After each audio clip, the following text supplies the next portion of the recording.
All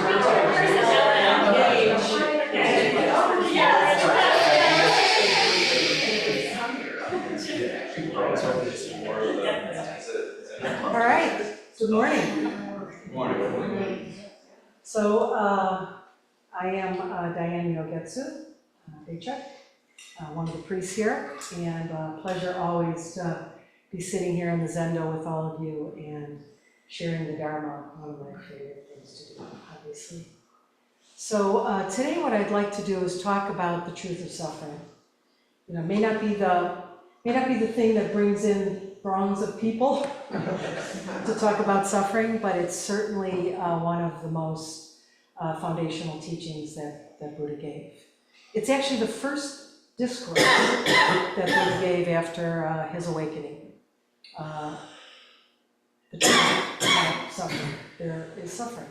And what I always like to do is to get back to some of the basics. Sometimes I think it's helpful to go back to the beginning and to look at some of the teachings that are the very core, the very essence of what Buddha is offering to us so that we can make some real change. Keeping in mind that the change we're talking about is never going to come from our intellectualization and our abstract conceptual minds and thought. That's why going back to the basics, it's so important to be able to continue to revisit how will this change my heart? How will it make a difference in my life? How will I live differently? How will I relate to people with greater kindness and compassion and love? So the truth of suffering, we're going to start a course next Tuesday night, April 29th, for 4 consecutive Tuesdays, looking at the truth of suffering, looking at the Four Noble Truths and the Eightfold Path. So while some people shy away from, oh, I don't want to talk about suffering, you Buddhists, that's all you do is dwell on suffering, it's with the intention of recognizing there's a release from that. We don't have to just continue as is. There's a release from that. If we're earnest, if we're committed to our path, there's a way to do it differently. So I want to start with this just delightful story. This is just an amazing book called The Eightfold Path. 10 different, very seasoned Zen women practitioners that each wrote a chapter on the Eightfold Path. And the introduction is by Bejcek Judith Regier, who talks about the Four Noble Truths. I'm going to be following this a little bit, very practical, very insightful.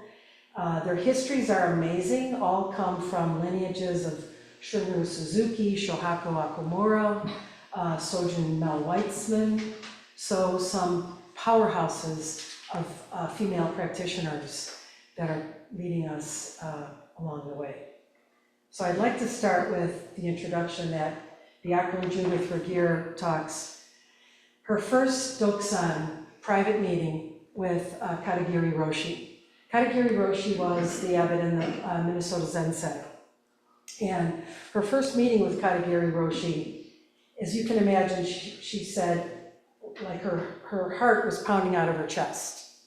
You know, their private meetings, she's sitting there with Katagiri Roshi, and as they're sort of smiling and staring at each other, she said she felt so intimidated to be in the presence of Katagiri Roshi. And Katagiri Roshi looked at her and said, "You can't escape pain," and rang the bell, and she had to leave Doksan. That was it. That was it. You can't escape pain. Ding, ding, ding. Now off with you. So Bejcek said, I thought, but didn't the Buddha say, I teach one thing and one thing only? That is suffering and the end of suffering. So she said, where was the teaching on the end of suffering? So she said, for the next 2 decades, she contemplated that. The next 2 decades, right? She contemplated that. And she said, she's gotten a bit clearer. But the essence of what Katagiri Roshi was sharing, trying to understand human suffering doesn't work. The three poisons, greed, anger, and ignorance, arise endlessly. That's why we go back to the basics. Unless you've transcended them, going back to the basics again and again, realizing they arise endlessly in our lives, causing so much pain for ourselves, causing so much pain to others, causing so much pain to our world, to our communities, to our climate, to our planet. So the pain of this truth is called the First Noble Truth, and it's considered a holy truth. It's not simply a lecture. It's a holy truth because it's specifically giving us a roadmap for the way out. So Chogyam Trungpa, as you know, was in the Tibetan meditation path, I believe Kagyu and Nyingma lineages, and he was brilliant, a bit of a character as well. But I want to read an excerpt from, if you haven't read it, it's a big, huge book, and I didn't feel like carrying a big book this morning, so it's The Individual Path of Liberation. But this is his introduction to recognizing the truth of suffering. And he says, there's suffering and there's pain, and somebody's got to say it, right? There's suffering and pain. It's not necessarily a fun conversation, a polite conversation, but it is a serious and a necessary conversation and a contemplation. So this is Trungpa's introduction for all of us. Seeing our pain as it is a tremendous help. Ordinarily, we're so wrapped up in it that we don't even see it. We're swimming in oceans of ice water of anxiety, and we don't even see that we are suffering. That is the most fundamental stupidity. Buddhists have realized that we're suffering, that anxiety is taking place. Because of that, we also begin to realize the possibility of salvation or deliverance from that particular pain and anxiety. So what we forget is suffering can arise from not only dissatisfaction, from discomfort, from pain, from illness, but suffering can also arise from satisfaction, from enjoyment, right? You know, the underlying tone in our rejection of this holy truth is, I want what I want, and I want it now. Perpetual desire, perpetual craving, perpetual expectation. I want it to be this way, but it's that way, and I don't like that. I'd rather not have this. I want more of this. So suffering arises from both satisfaction and dissatisfaction. It's not just getting rid of manifest pain. There's actually three types of suffering. Manifest suffering, which is the suffering that we know when we're ill, when we sprain a muscle in our back, we feel a little down or depressed. Manifest suffering is acute pain and suffering, and that's the suffering that we generally think characterizes suffering. And so we think, well, when I'm not experiencing that, I'm happy. But the second type of suffering dispels that delusion.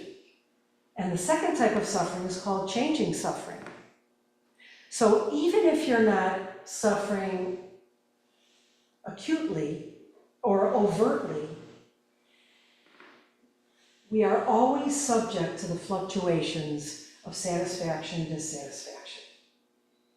So if I said to you, I'm going to be talking for the next 2.5 hours, would you be happy to sit there?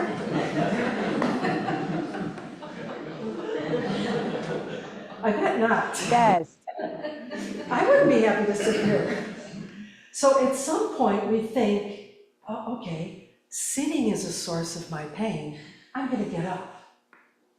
And now we remove all the chairs. Would you be happy standing for 2.5 hours? No, changing suffering is about the fluctuations in our experiences that always lead to discomfort.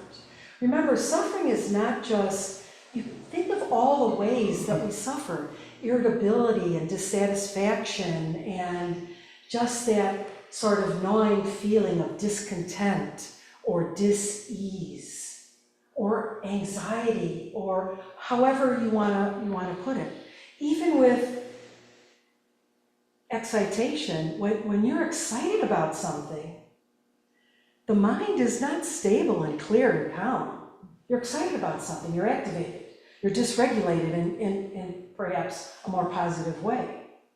But nonetheless, there isn't the feeling of centeredness and balance in your heart, in your mind. So, I want to read a little story in the Eightfold Path. It's a short one. I love stories. I feel like we learn so much from Buddhist stories, and that sometimes even if the stories are presented to us from such a long time ago and they don't seem relevant, they actually are quite relevant if we really try to apply it to our life. Remember, all of our teachings, all of our practices are fingers pointing to the moon. They're guideposts, they're signposts. They're showing us the way, and we need that. We're grateful for that. But ultimately, we have to bring it wholeheartedly into our heart and mind.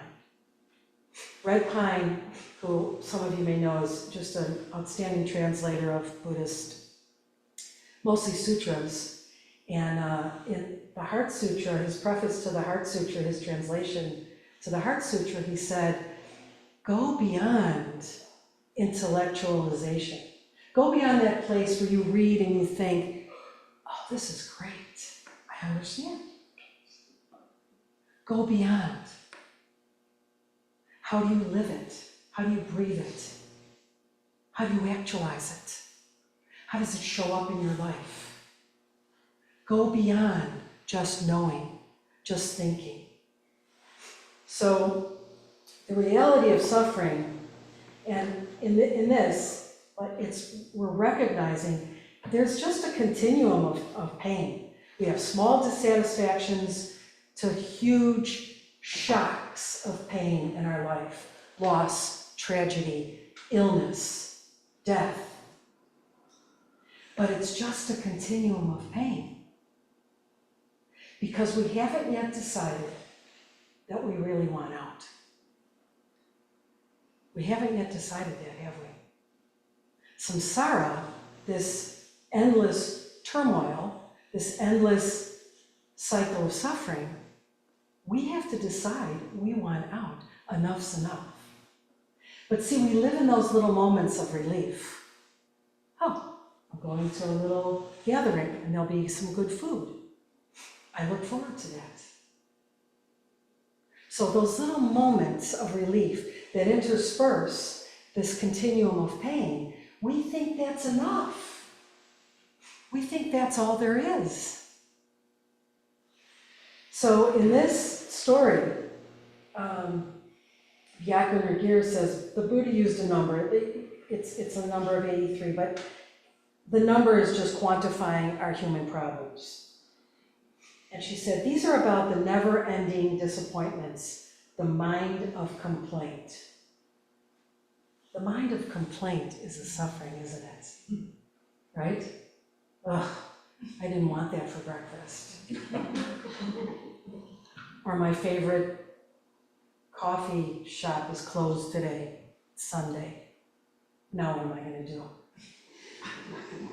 The mind of complaint is ever present, and we see it as a nuisance. We don't see it on the pain. We don't see it on the pain continuum.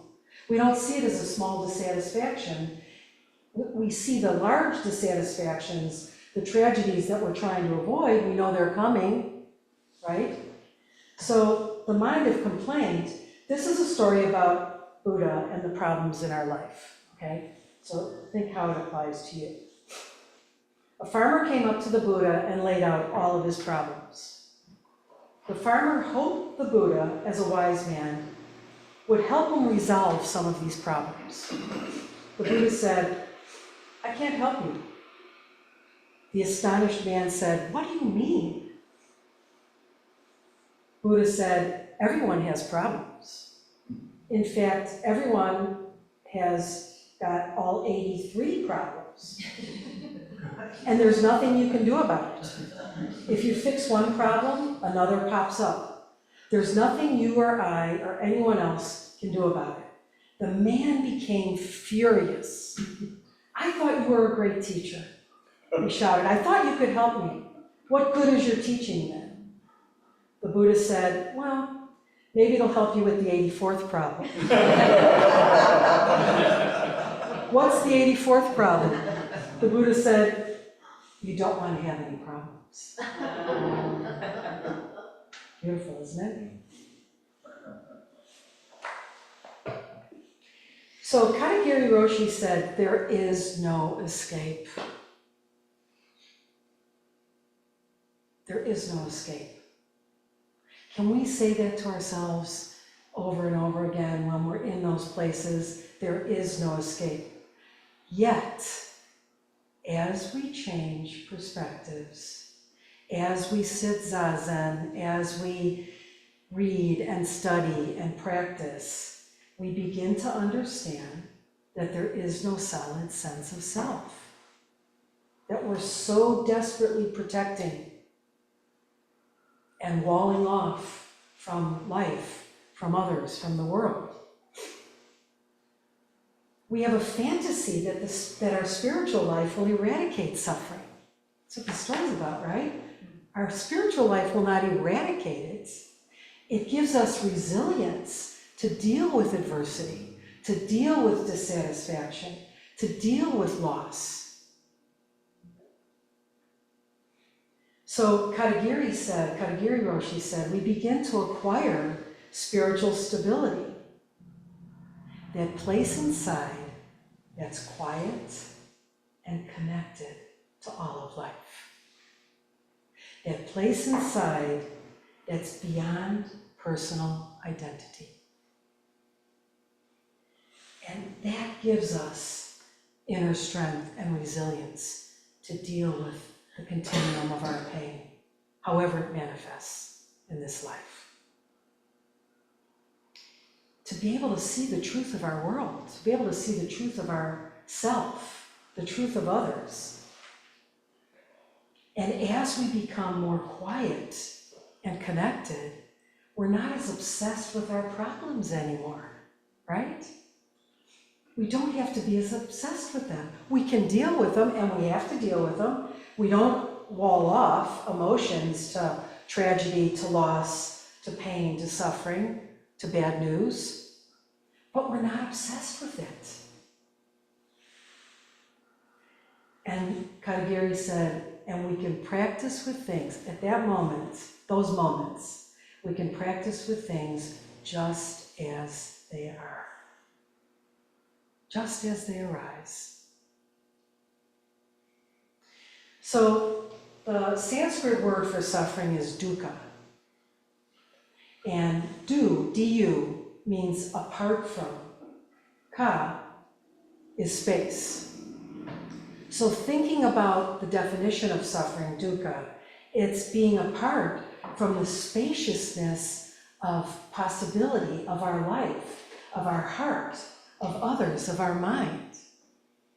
Because we have this view of self and other as being very distinctly different, as being disconnected instead of interconnected.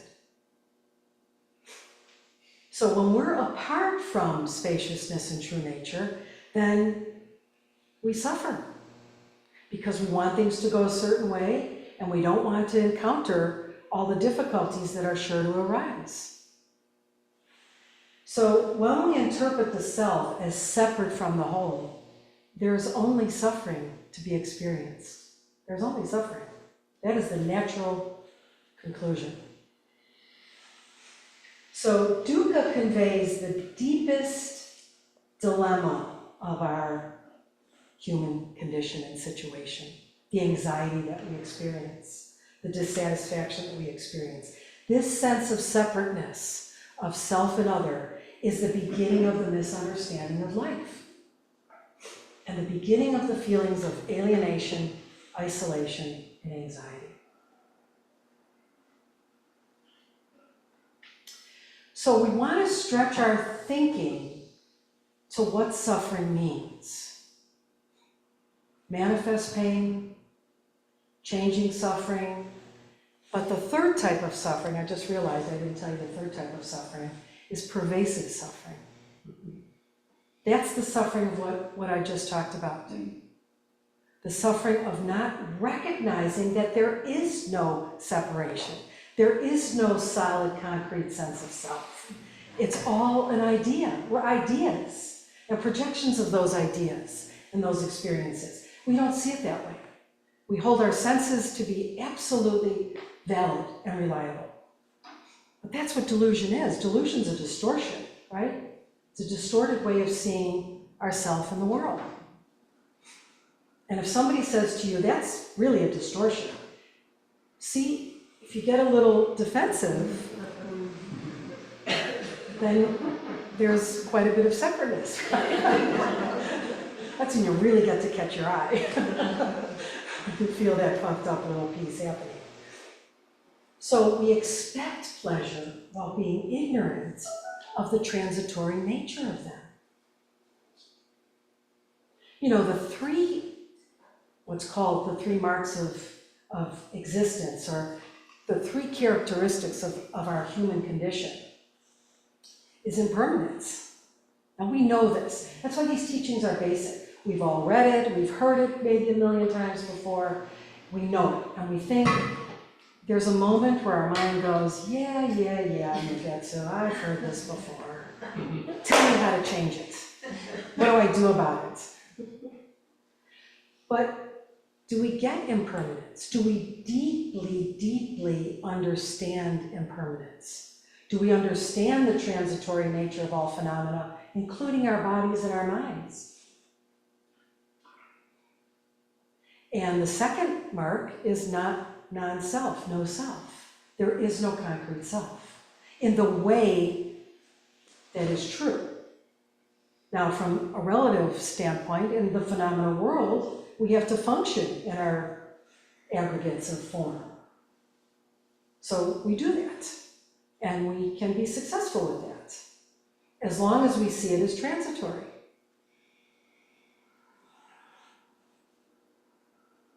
And then the third mark is suffering. We'll never get away from that. It's when we deeply recognize and accept, acknowledge, and deal with it. We can deal with it more skillfully. That's what the Four Noble Truths in the Eightfold Path offer to us. Buddha's first discourse. Why was it his first? I asked myself that question way back when. Well, why would that be the first? Right? I don't know that I have the answer. But I think it's interesting because it captures our human condition in such a profound way. So it might be more enticing to talk about compassion and emptiness and all of the esoteric teachings and the more mystical teachings and what we might consider to be more advanced teachings. You know, Buddha gave 84,000 different teachings. If you realize one, you realize them all. You don't have to systematically go through the whole piece. It's for another time. So Thich Nhat Hanh, in this beautiful book, I know you all know Thich Nhat Hanh, he wrote The Heart of Buddha's Teachings. And transforming suffering into peace, joy, and liberation. I think that's so profound, that we have a method, we have a practice, we can actually do this, folks. We can actually do this. Do we want to do it? How much do we want it? How much are we willing to sacrifice? and giving up the pursuit of these endless satisfactions and pleasure, sensual, perpetual desires and pleasure. How much are we going to back away a little bit to be able to say, can I transform suffering into peace, joy, and liberation? Thich Nhat Hanh says yes. So do other Buddhist teachers and masters. So Thich Nhat Hanh said, the ocean of suffering is immense. Turn around and see the land as well. Embrace suffering and let it reveal the way to peace. Recognize our suffering. But our suffering can also awaken our Buddha nature, right? Because our suffering is not just our suffering, it's the suffering of others. It's the suffering of our world. If we can start to deepen that recognition and that connection, maybe our hearts open, maybe we start to engage in metta practices in Tonglen, and we start to engage in practices of truly being of service to others. Maybe that's when our bodhisattva path really starts. When we recognize there is no separation. Who am I freeing? Who am I saving? These are all our Dharma gates to walk through. The Four Noble Truths, the Eightfold Path. Are we going to walk through this gate to liberation, to peace, joy, and liberation? So Thich Nhat Hanh said, don't be imprisoned by your suffering. It's a holy truth. Recognize it as such, but don't be imprisoned by your suffering. A holy truth means it has the capacity to liberate and to motivate us. So what we're going to look at in the next 4 weeks in the course on Four Noble Truths and the Eightfold Path are some very precise methods and strategies and teachings of the Buddha and how to do precisely that. So I'm going to shift a little bit here, and because I don't want to reveal all the secrets of the course, right? You've got to sign up for that. That'd be bad marketing if I gave you the whole shebang right here today, right? So when I said, do you get it? Do you accept it? How are you bringing it into your heart? There are Buddhist methods to increase our capacity for practice, for study, for understanding. So Chogyam Trungpa said, opening to the true Dharma. To do this, we need to drop our preoccupations of mind and simply to listen and to understand. I'm going to speak it in a little bit. Simply to listen and to understand. I'm going to talk a little bit about what the obstacles are to our listening that prevents us from doing just that, that keeps us from understanding, that keeps us from deeply recognizing the truth. Sitting practice provides the ground for this to happen, because all thoughts are regarded as discursive. So they fall away. They're not valid or real. They're deluded, they're misperceptions. So Trungpa said, Dharma is good at the beginning of your practice because it's fresh and it's inspired by the Buddha. Dharma is good in the middle of your practice because it's a process that goes about in a very ordinary way. And you have the sense of being on a journey. And Dharma is good at the end of your practice because there is no end. So, what will motivate us? How can we deepen our understanding of Buddhist teachings? Usually, when we hear a Dharma talk, or we read a book, or we listen to a teaching, when we hear something new, or maybe we've heard it again and again, we're oftentimes comparing it with our own reference points, our own ideas, our own point of view. And if it accords with our own point of view, we say, correct, I accept it. It's a good teaching. It's a wise teacher. But if it doesn't accord with our point of view, we say, nah, I don't accept it. The teacher doesn't know what they're talking about. So if we, and in either way, we don't learn anything, right? We don't deepen our understanding of it. So if we read or listen with an open mind and an open heart, Thich Nhat Hanh always has such flowery language. He says, the rain of Dharma permeates the soil of our consciousness. And maybe our soil is a little dry and crusty, right? And nothing's getting in. Nothing's growing. Nothing's expanding. So Thich Nhat Hanh said in this beautiful book, teachers can't give you the truth. It's already inside of each one of us. You only need to open your body and mind, your heart to the teachings, and you will enter into the seeds of your own understanding. It'll be your understanding, your realization of the truth, not what somebody's describing. Like you could describe somebody all day who's never tasted chocolate, you could describe what that sensation is like and what your mouth feels like, but until they taste it, they have maybe a mental picture of it, or they could say, oh, no, this might be tasty.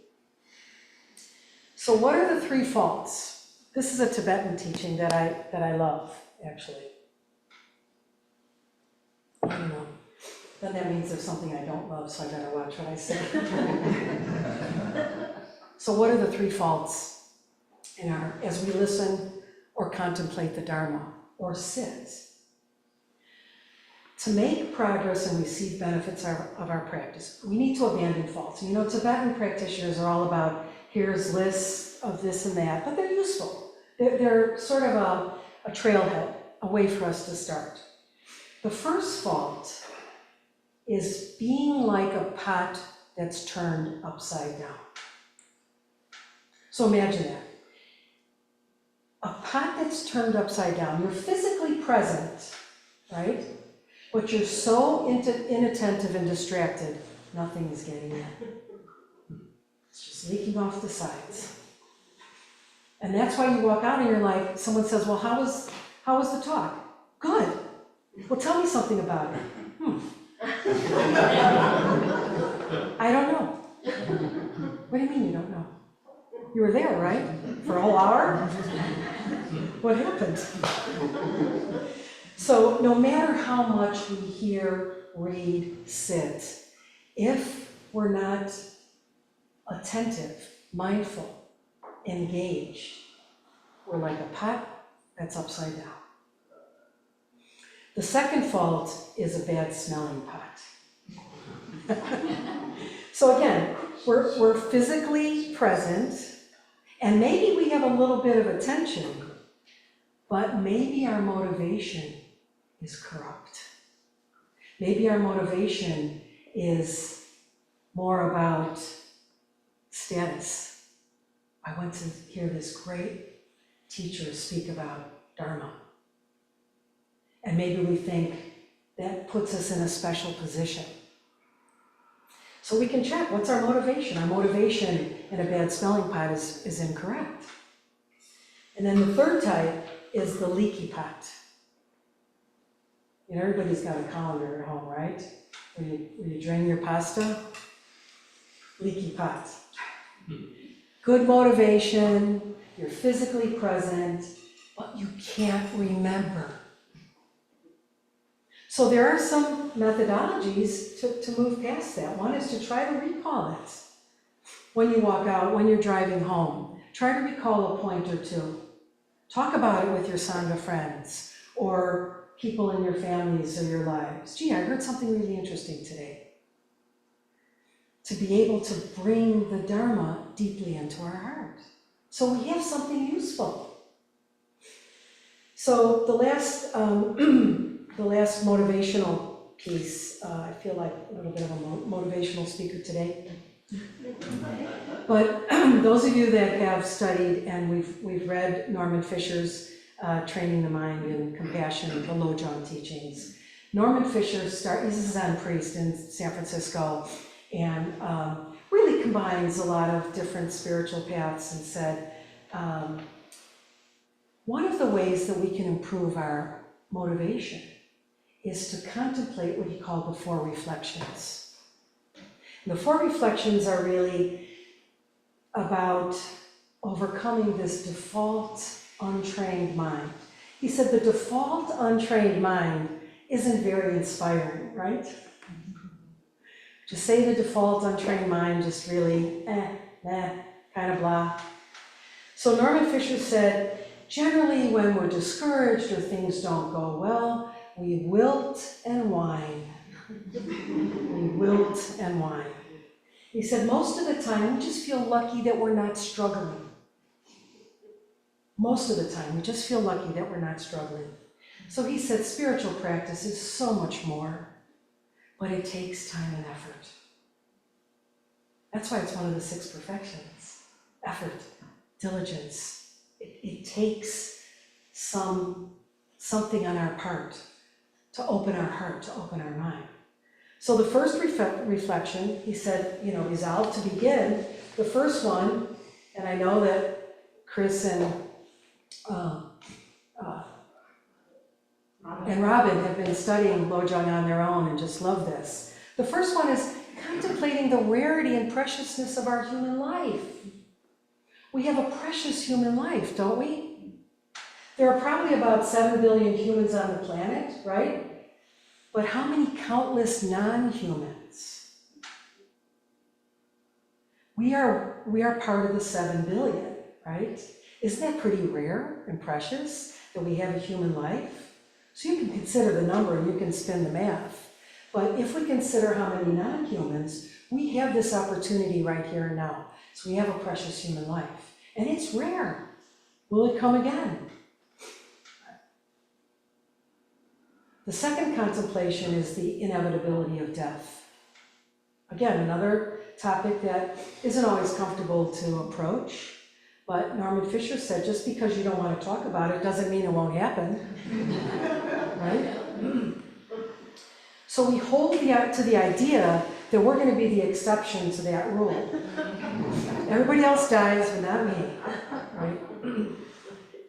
And again, we just have an intellectual understanding.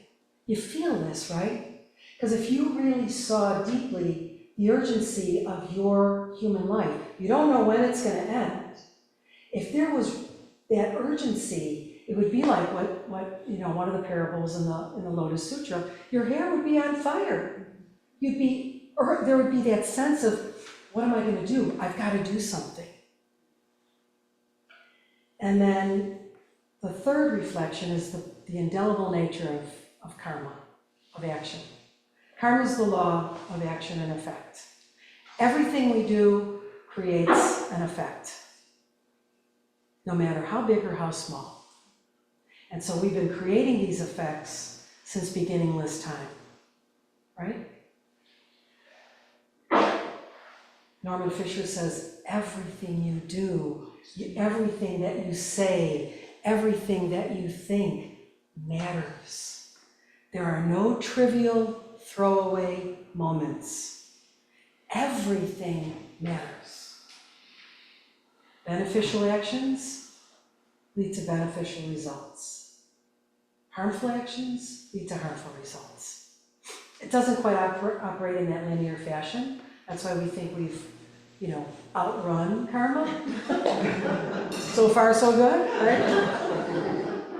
And then the last one is the inescapability of suffering. Just what we've been talking about. Just what the Four Noble Truths and the Eightfold Path is looking at.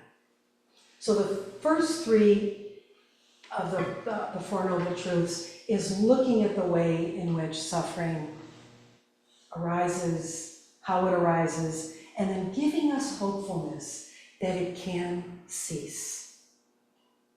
And then the Eightfold Path, which is the fourth noble truth, is here's how it happens. So I want to end with this quote from Chogyam Trungpa.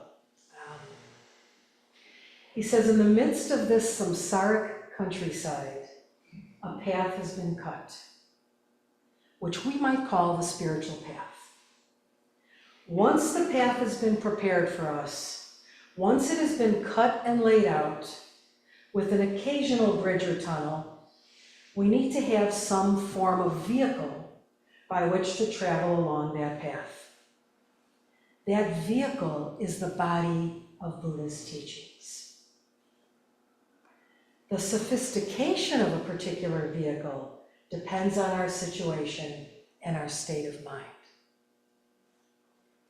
So we have the path as life experience, the vehicle as the teachings, and the traveler as the student.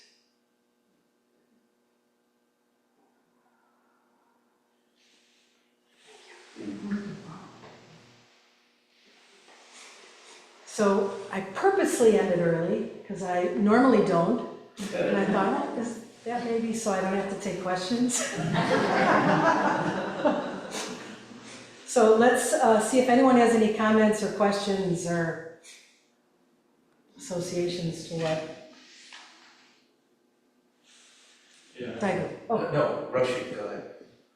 Well, I once heard this teaching by brother, I think it's Brother David. He talks a lot about not complaining. So I thought this would be a good thing to try out. So I got this bracelet and it says like no complaints. And the idea is that you're supposed to be mindful. It's supposed to help you be mindful. So when you complain, you change the bracelet and put it on the other wrist. Nice. Well, I thought I had to stop wearing the bracelet. My wrists were suffering.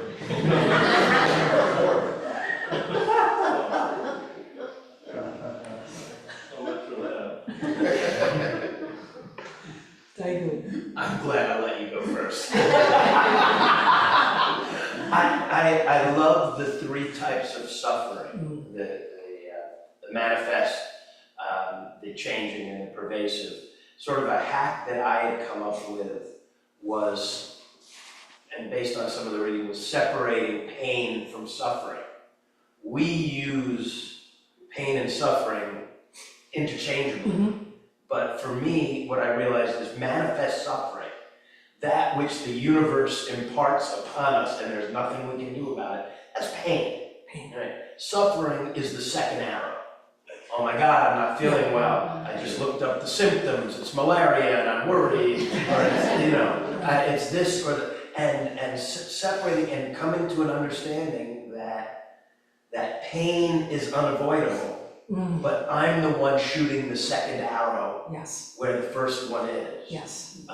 For me, it has helped differentiate that and come to an understanding through practice and through sitting. Yes. Just understanding, so yeah, that to me is, I like making it a bit longer with three types of suffering, but Yes. the hack that I got was pain, unavoidable, suffering, I'm doing it, I can change that. Yes. Yes. Yes, it's our reaction to it, absolutely.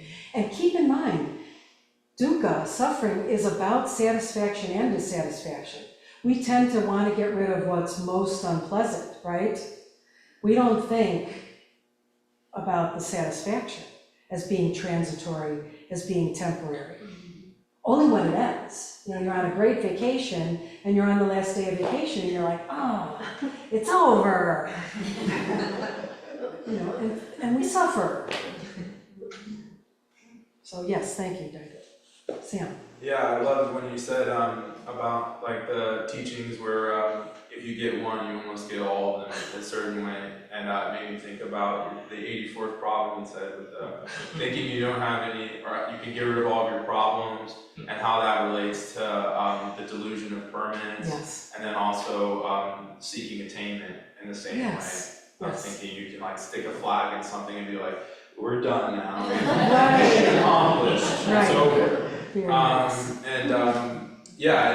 I think it's like one of the best ways to think about it is thinking about, or I feel, is that I think all conditions are maintained. Mm. So anything that we have in our life or anything that we have, it's something that it's like you clean your room and it's like, it's gonna get dirty again, but I think you clean it and you think, oh, well, we're done now. It's good, Right. perfect. And it's like, well, you're gonna, the sort of equanimity comes from the regular habitual maintenance of it. So this Yes, is, if you are unbalanced, you sit and you return, and it's the samsara of that. But I think sometimes I think a lot about too, but like imagine if somebody told you you had to hop on one foot for the rest of your life or you'll die. And you'd be like, man, I gotta figure out how I can not have to hop on one foot and then I can be happy, and Right. not have to be worried anymore. But you are hopping on one foot all the time, with so many aspects of your life. I mean, the minute you're hopping on one foot right now, every time you take a breath, yes, yes. If you said, oh, how do I figure out how to not take a breath anymore so I can not have to work so hard, and your life is maintained. Yes, indeed. So you have to be okay with that. And that's when you become happy with, I don't worry so much about how much I have to breathe, you just breathe. Yes, good, thank you, Sarah. Yes, Chris. I just wanted to, first off, wonderful talk, thank you so much. I love the analogy of dukkha, separation from space, that disconnectedness, and it just made me think about how, Roshi Robert, you have been kind of using that, our discomfort with spaciousness and the strategies we come up with to literally take action to separate ourselves from that discomfort, and how much we're playing a role in that, and so now, I don't think I remembered or knew the analogy of dukkha, but really understanding that it's always when I'm separating myself from something, that's where this discomfort and unease and suffering emerges from. Right. And as Trungpa says, the anxiety. Yeah. The anxiety of separateness, the anxiety of disconnect. Now that's pervasive suffering, right? That's the place. That's why greed, anger, and ignorance, ignorance is ignoring true nature, ignoring true reality. And when we ignore that, guaranteed suffering. When you talk about the three poisons, I read something interesting. It might have been Norman Fisher, I don't remember, but using the raga, vesha, and moha is the greed is raga, where you're trying to take in all the good, only taking in the good. Vesha, pushing out the bad. And then moha, the ignorance, is the stories we tell ourselves to justify raga and vesha. Definitely. And to me, that sort of, that completed the circle nicely. Yeah, definitely. Shisha. What a lovely talk. I just love listening to your talks. There's so much there. So I was thinking a lot about life and death, which is what you're talking about. We are always in the midst of death in life, every moment. And I'm personally, Pat and I are personally dealing with that right now as we have a pet that's actively dying. But she's alive, and we're watching her die as she's alive. This is a wonderful teaching, and there's another part of it that I was thinking about as I listened to you, and that is that all these things you talked about are about facing life. This is what Dogen talks about. Everyone I have realized now, it doesn't matter, and I have to keep quiet for Genzan will get upset if I say this again, but when we study Dogen, every one of these fascicles is really about this is life, this is reality. Yes. And what you talked about is reality, that suffering is reality. Roshi Joan Halifax says, and this is the last thing I'll say, pain is inevitable, suffering is optional. It's optional. Yeah, I love that. Thank you. Yes. Oh, Genshin. Hi, Hi, good morning, Roshis. Good morning, Sangha. Good morning, Myogetsu. Thank you so much. I would like your teaching and thoughts on something of what you spoke about, which is thoughts. And one of the things you were sharing was about how thoughts are delusion, and they fall away. And then when you were speaking about Roshi Fisher, and you were saying that, they matter, thoughts matter. Those are one of the things that matter.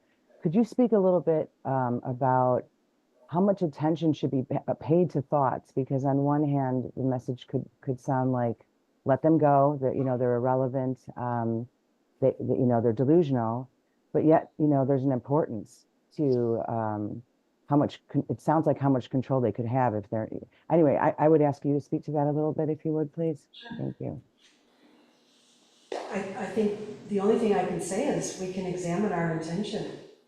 Why we're following a particular thought. Is it tending us towards liberation? Is it tending us towards delusion? And I think, we have a myriad of thoughts that arise, that are constantly arising, dissolving, and there may be something particular that we're paying attention to, and is it leading us towards liberation? Is it leading us towards, as Thich Nhat Hanh said, peace, joy, and liberation? Or is it simply the fortification of the narrative that we have about a particular object, self, other? So I would say it's the moment gives us an opportunity to investigate intention of what we're following. Thank you. Yes. I found for me as I age that yearning for enlightenment is perhaps one of the greatest sufferings in my life. And after many years of meditation, I just decided I needed to drop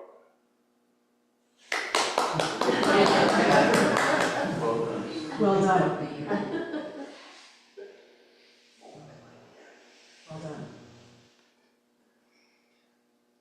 It's what Trungpa, Cutting Through Spiritual Materialism, this book on spiritual bypassing, is that we replace gaining something with, we think, well, if I replace it with gaining something like a spiritual virtue or enlightenment or enlightened activity, it's better than replacing it, with something that's more ordinary and mundane.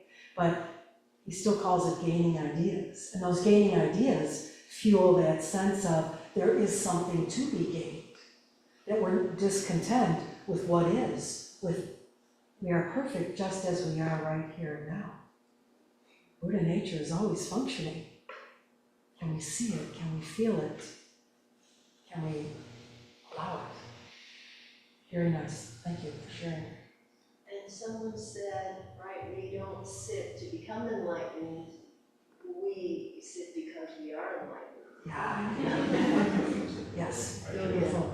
Beautiful. I came from a yoga Hindu, spent years in that meditation, and there's much emphasis on attaining the highest goal and all these. And, Yeah. I never met anyone who had, so. What's up with that? There's a great Zen story about a guy who's raking and he can't find enlightenment, and all of a sudden the rake hits a stone that bounces off some bamboo. He's awakened. Yeah. Not intentional.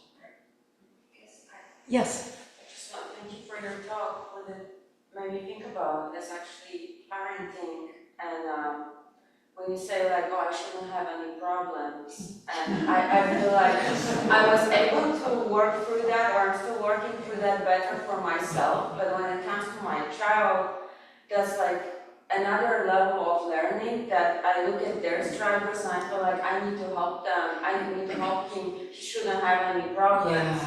Yeah. And with your talk, I realized, I've been working on that too, but like, I guess the reminder of I have to stop doing that, because then like they have to work themselves for that script of I should have problems or shouldn't, Yeah. but it's my intention, so thank you. Yeah.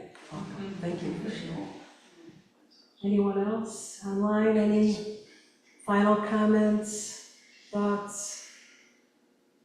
Okay, thank you all very much. Thank you. Enjoy your afternoon. Thank you, Diane. Thank you. Thank you, Diane.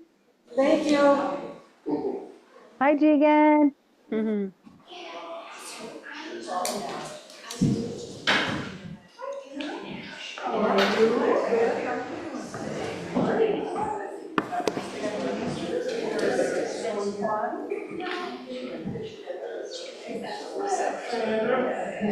Good to see you guys.